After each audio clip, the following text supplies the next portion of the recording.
안녕하세요. 여러분의 삶에 지혜와 평안을 더하는 시간입니다. 오늘 우리는 균형 잡힌 삶이라는 큰 주제 안에서 우리 삶의 가장 현실적인 부분, 바로 재정에 대한 이야기를 나누고자 합니다. 우리는 모두 흔들리지 않는 안정된 삶을 꿈꿉니다. 마치 외줄 타는 광대가 아슬아슬한 줄 위에서 균형을 잡듯 우리도 인생이라는 무대 위에서 이태로운 균형 잡기를 하고 있는지도 모릅니다. 그런데 만약 이 물리적인 균형의 법칙을 우리의 재정 생활에 그대로 적용할 수 있다면 어떨까요? 어쩌면 우리는 지금보다 훨씬 더 단단하고 평안한 삶의 기반을 다질 수 있을 겁니다.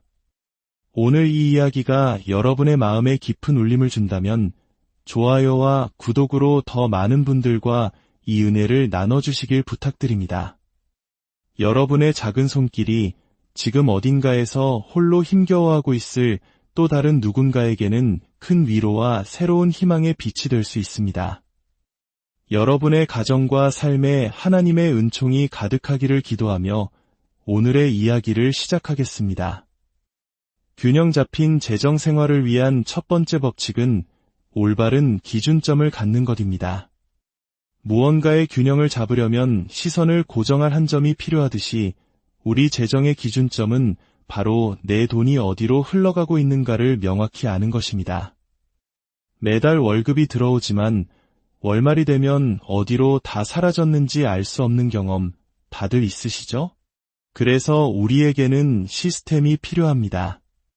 언제든 누가 묻더라도 내 돈이 어디에 쓰였는가 를 즉시 파악할 수 있는 시스템 말입니다.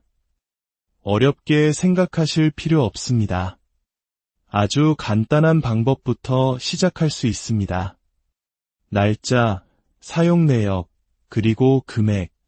이 세 가지만 꾸준히 기록하는 겁니다. 처음엔 귀찮고 번거롭게 느껴질 수 있지만 이 작은 습관이 바로 재정적 균형을 향한 가장 중요하고 위대한 첫걸음입니다. 내 돈의 흐름을 통제하기 시작할 때 비로소 우리는 재정의 주인이 될 수 있습니다. 두 번째 법칙은 분명한 목표를 설정하는 것입니다. 우리가 재정을 관리하는 궁극적인 목표는 무엇일까요? 단순히 돈을 많이 버는 것, 아끼고 저축해서 부자가 되는 것, 혹은 마음껏 쓰고 즐기는 것, 물론 이 모든 것이 삶의 일부일 수 있습니다. 하지만 성경은 우리에게 더 높고 위대한 목표를 제시합니다. 성경은 이 세상의 모든 것이 하나님의 것이며 모든 것이 하나님으로부터 왔고 그분에 의해 다스려진다고 말씀합니다. 그렇기에 우리의 재정 목표는 내게 주어진 모든 것으로 하나님을 영화롭게 하는 것이 되어야 합니다. 이는 단순히 수입의 일부를 헌금으로 드리는 것을 넘어섭니다. 우리가 돈을 쓰는 방식, 저축하는 방식, 다른 이에게 베푸는 방식, 그 모든 것을 통해 하나님의 영광을 드러내는 삶을 사는 것입니다. 하나님, 제게 있는 모든 것은 주님의 것입니다. 이 모든 것을 통해 주님을 높이고 주님의 뜻을 이루는 데 사용하기를 원합니다. 이러한 고백과 결단이 우리 삶의 방향을 완전히 바꾸어 놓을 것입니다. 그리고 오늘 우리가 깊이 나눌 마지막 세 번째 법칙은 끊임없는 수정입니다. 막대기를 세우거나 외줄을 탈 때 우리는 넘어지지 않기 위해 몸을 계속해서 미세하게 움직이며 균형을 바로잡습니다.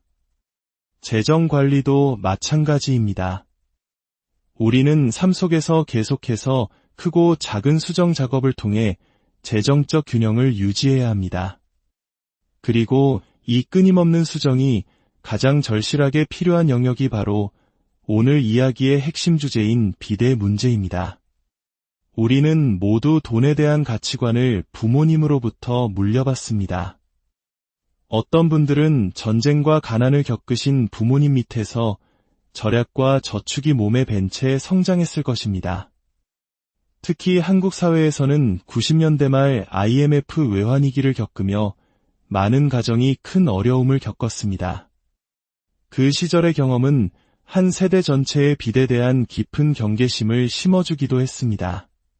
반대로 돈에 대해 크게 걱정하지 않는 환경에서 자라거나 혹은 부모님의 잘못된 소비 습관을 보고 자라면서 자신도 모르게 그 패턴을 따라가는 경우도 있습니다. 중요한 것은 우리 중 누구도 백지 상태에서 돈 관리를 시작하지 않는다는 사실입니다.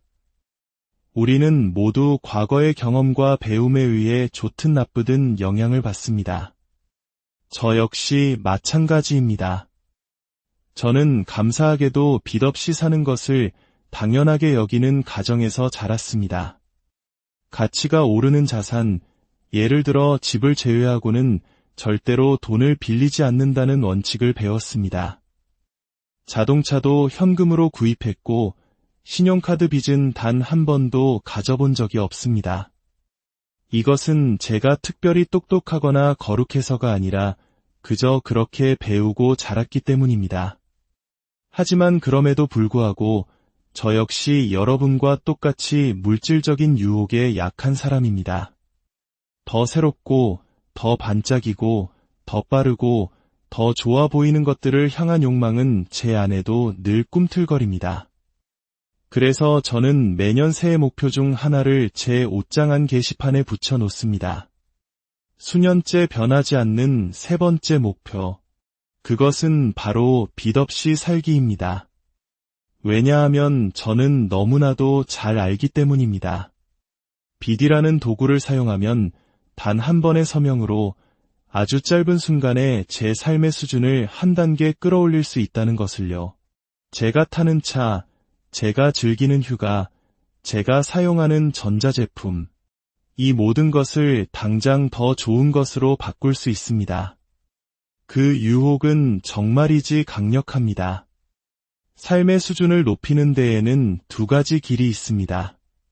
하나는 천천히, 꾸준히 저축하고 투자하며 한 걸음씩 나아가는 길입니다. 다른 하나는 빚을 이용해 순식간에 원하는 것을 얻는 빠른 길입니다. 한 길은 느리지만 마음의 평안을 가져다 줍니다. 다른 한 길은 빠르지만 결국엔 깊은 한숨과 고통을 남깁니다. 한 길은 평화로 가는 길이고 다른 한 길은 어쩌나 하는 탄식으로 가는 길입니다. 혹시 지금 어쩌나 하는 길 위에서 처음에 반짝임은 사라지고 매달 돌아오는 청구서의 무게에 짓눌려 계신 분은 없으신가요? 저는 오늘 성경의 지혜를 통해 여러분을 평안의 길로 초대하고 싶습니다. 하나님께서는 빚의 문제에 대해 아주 명확하게 말씀하고 계십니다. 성경에 대해 깊이 믿지 않는 분이라 할지라도 성경이 말하는 돈에 대한 지혜를 따른다면 여러분의 삶이 지금보다 훨씬 나아질 것이라고 저는 확신합니다. 구약 성경 신명기 28장 12절을 보면 하나님께서 이스라엘 백성에게 순종에 대한 축복을 약속하시는 장면이 나옵니다. 여호와께서 너를 위하여 하늘의 아름다운 보고를 여시사 내 땅의 때를 따라 비를 내리시고 내 손으로 하는 모든 일에 복을 주시리니 내가 많은 민족에게 꾸어줄지라도 너는 꾸지 아니할 것이요.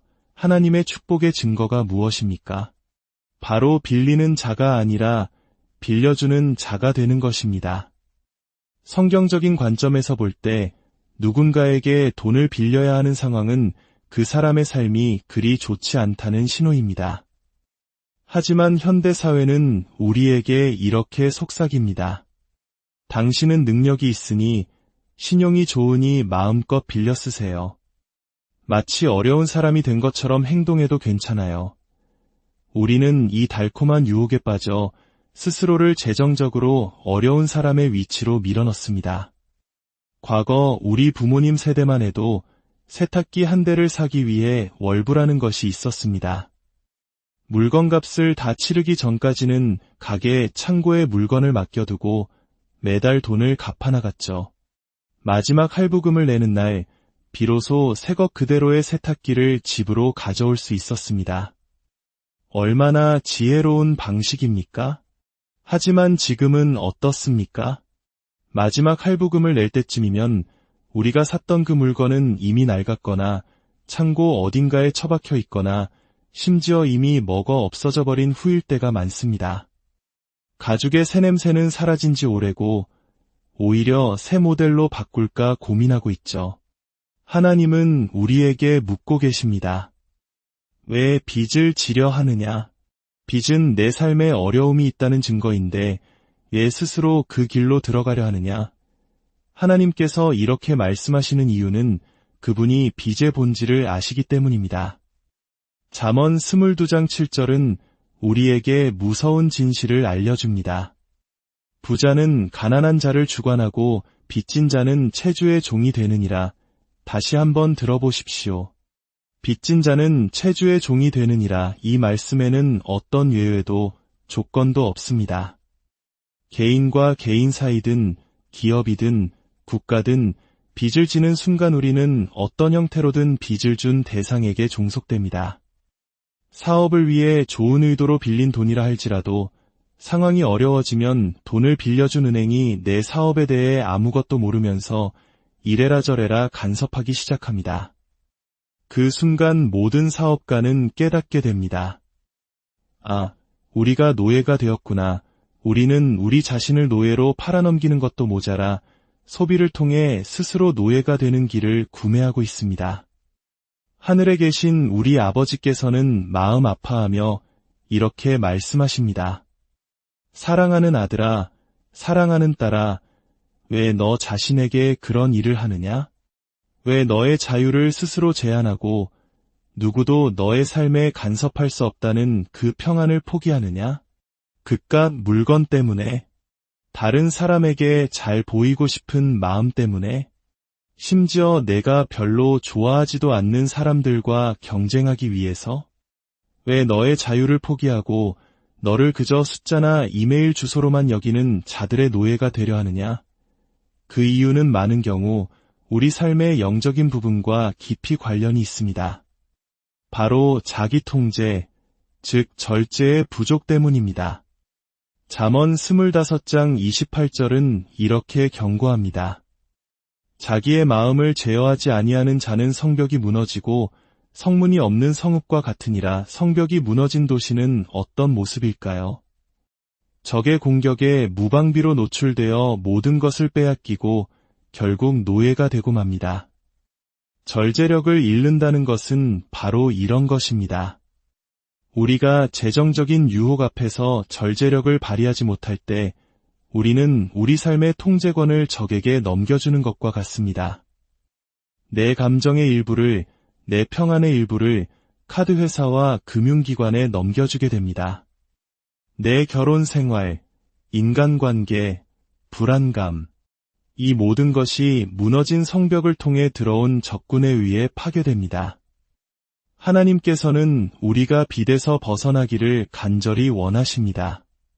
특히 소비를 위한 빚은 우리 영혼을 갉아먹고 우리 삶의 주도권을 빼앗아갑니다. 빚의 노예가 되었을 때 나타나는 또 다른 심각한 문제는 우리의 관대함 즉 베푸는 능력이 심각하게 제한된다는 것입니다. 교회를 통해 혹은 주변의 어려운 이웃을 통해 도움이 필요한 소식을 들었을 때 우리 마음속에서는 돕고 싶다, 나누고 싶다는 선한 소망이 일어납니다. 하지만 바로 그때 카드 회사는 갚아라, 갚아라라고 외칩니다. 하나님의 음성은 주어라라고 말씀하시는데 세상의 빚은 갚으라고 우리를 압박합니다. 결국 누가 이길까요? 우리의 주인이 되어버린 카드 회사, 은행이 이깁니다. 우리가 필요하지도 않은 물건들을 사는데 너무 많은 돈을 썼기 때문에 정작 도움이 필요한 사람들에게는 아무것도 줄 수 없게 되는 현실. 이것은 얼마나 부끄럽고 비참한 일입니까? 사랑하는 여러분, 하나님께서는 오늘 우리를 그 속박에서부터 초대하고 계십니다. 거기서 나오너라. 내가 너를 돕겠다.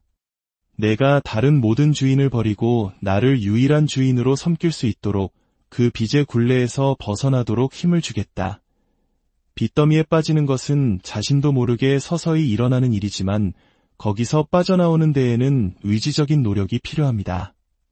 그래서 여러분께 구체적인 계획을 세우시라고 강력하게 권면합니다. 하지만 계획보다 더 중요한 것이 있습니다. 바로 책임을 공유하는 것입니다. 첫째는 하나님 앞에서의 책임입니다. 무릎 꿇고 이렇게 기도해 보십시오. 하나님, 제가 어리석었습니다.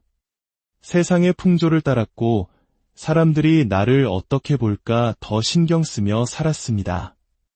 제 소비 습관을 다스리지 못해 이제는 빚의 노예가 되었습니다.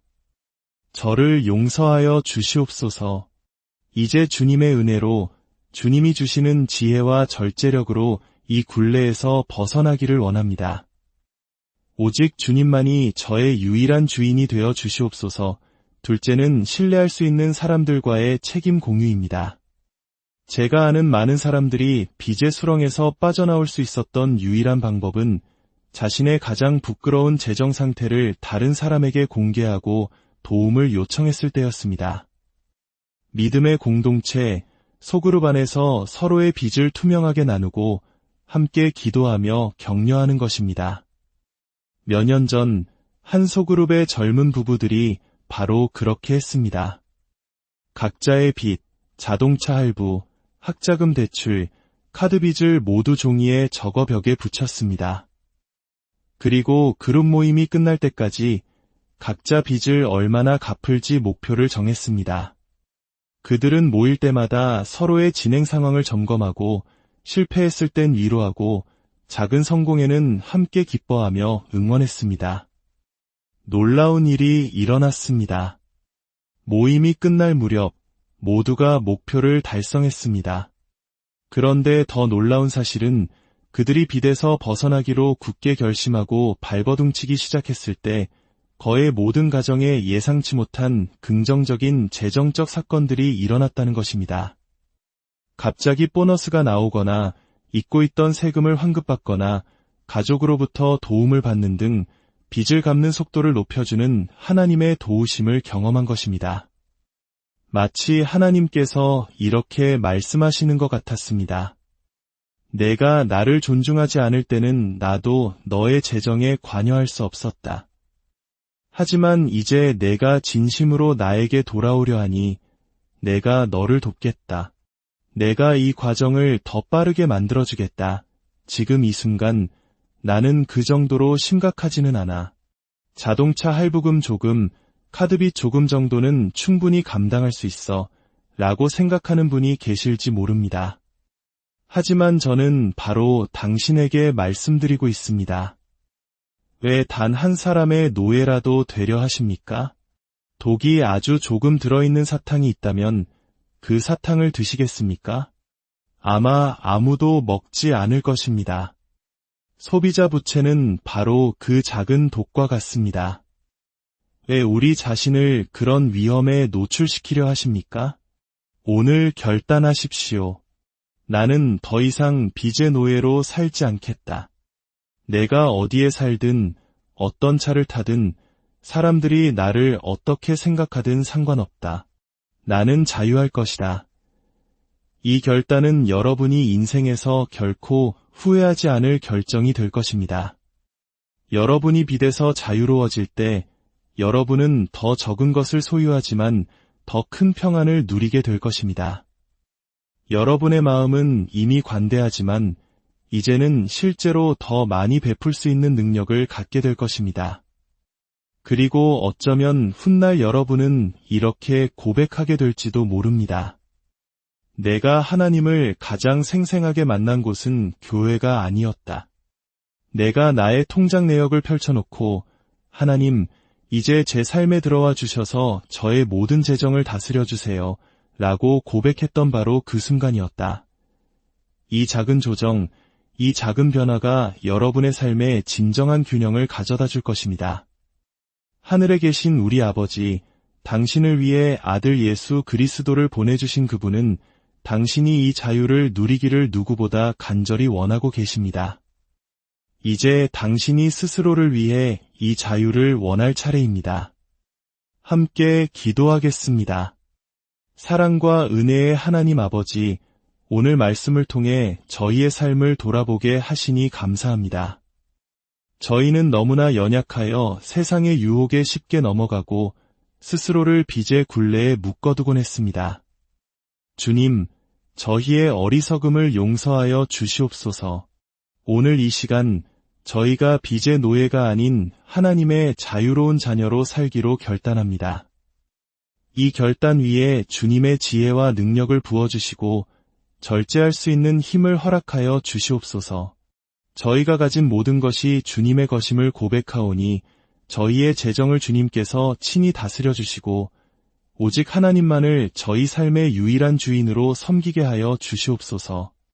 이 모든 과정을 통해 주님의 살아계심을 경험하게 하시고 마침내 모든 빚에서 자유케 되어 주님께 영광 돌리는 삶을 살게 하옵소서. 우리를 구원하신 예수 그리스도의 이름으로